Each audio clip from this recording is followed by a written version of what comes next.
बॉलिवूडची धगधग गर्ल आणि कोट्यवधी हृदयांची धडकन असलेली माधुरी दीक्षित. तिच्या स्माईलचे आणि डान्सचे तर सगळेच दिवाने आहेत. पण तुम्हाला माधुरीच्या खऱ्या आयुष्याबद्दल किती माहिती आहे? नमस्कार मंडळी, आज आम्ही तुम्हाला माधुरी दीक्षितबद्दल काही गोष्टी सांगणार आहोत, जे ऐकून तुम्हीही थक्क व्हाल. चला तर मग सुरू करूया. होय, हे खरं आहे. मुंबईच्या पार्ले कॉलेजमधून माधुरीने मायक्रोबायोलॉजी या विषयात पदवी घेतली आहे.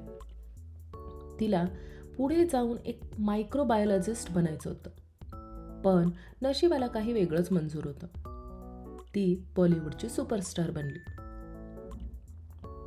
तुम्हाला माहीत आहे का, तिने वयाच्या अवघ्या 3ऱ्या वर्षापासून कथ्थक शिकायला सुरुवात केली होती. ती महान कथ्थक नर्तक पंडित बिरजू महाराज यांची सर्वात आवडती शिष्या होती. स्वतः बिरजू महाराजांनी माधुरीला बॉलिवूडमधील सर्वोत्कृष्ट नृत्यांगना म्हणले होते.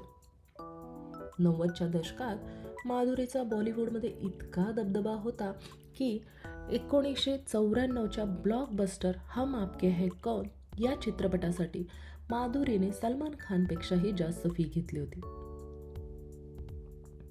बॉलिवूडमध्ये पाऊल ठेवण्याआधी माधुरी 1984मध्ये दूरदर्शनवरील बॉम्बे मेरी है नावाच्या एका टीव्ही शोमध्ये दिसणार होती.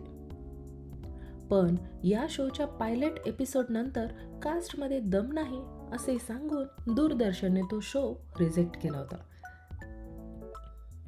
प्रसिद्ध चित्रकार MF हुसेन हे माधुरीचे एवढे मोठे फॅन होते की त्यांनी माधुरीचा हम आपके है कौन चित्रपट थिएटरमध्ये तब्बल 67 वेळा पाहिला होता.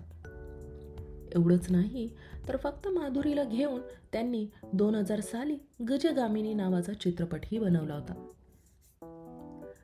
माधुरीच्या कारकिर्दीत काही असे चित्रपटही आले जे प्रदर्शित होण्यापूर्वी किंवा प्रदर्शित झाल्यानंतर विविध कारणांमुळे वादाच्या भोवऱ्यात सापडले.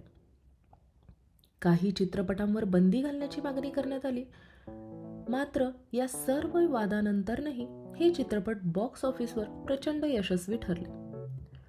दयावान 1988 या यादीत पहिलं नाव आहे दयावान या चित्रपटाचं. या चित्रपटातील माधुरी दीक्षित आणि विनोद खन्ना यांच्यातील इंटिमेट सीन त्या काळात मोठा चर्चेचा विषय बनला होता. विशेष म्हणजे हा सीन चित्रित करताना कोणतेही पार्श्वसंगीत नव्हते. मात्र नंतर त्याला आज फिर तुम पे प्यार आया है हे गाणे जोडण्यात आले. दिल 1990 दुसरा वादग्रस्त चित्रपट म्हणजे दिल. चित्रपटातील आमिर खान आणि माधुरी दीक्षित यांच्यातील 2 किसिंग सीनमुळे मोठा वाद निर्माण झाला होता. एका मुलाखतीत माधुरीने सांगितले होते की या सीनमुळे अनेक चाहत्यांनी नाराजी व्यक्त केली होती. खलनायक 1993 या यादीतील तिसरा आणि सर्वाधिक चर्चेत राहिलेला चित्रपट म्हणजेच खलनायक. चित्रपटातील चोली के पीछे क्या है हे गाणे प्रचंड लोकप्रिय झाले, पण त्याचवेळी त्यावरून मोठा वादही निर्माण झाला. दरम्यान चित्रपटाचा क्लायमॅक्स पूर्ण झाल्यानंतर संजय दत्तचे नाव 1993च्या मुंबई साखळी बॉम्बस्फोट प्रकरणाशी जोडले गेले. त्याला अटक करण्यात आली. या घटनेनंतर देशभरात अनेक ठिकाणी आंदोलन झाले आणि खलनायकवर बंदी घालण्याची मागणी करण्यात आली. तर मंडळी, माधुरीबद्दलच्या या गोष्टींपैकी कोणती गोष्ट तुम्हाला सर्वात जास्त धक्कादायक वाटली?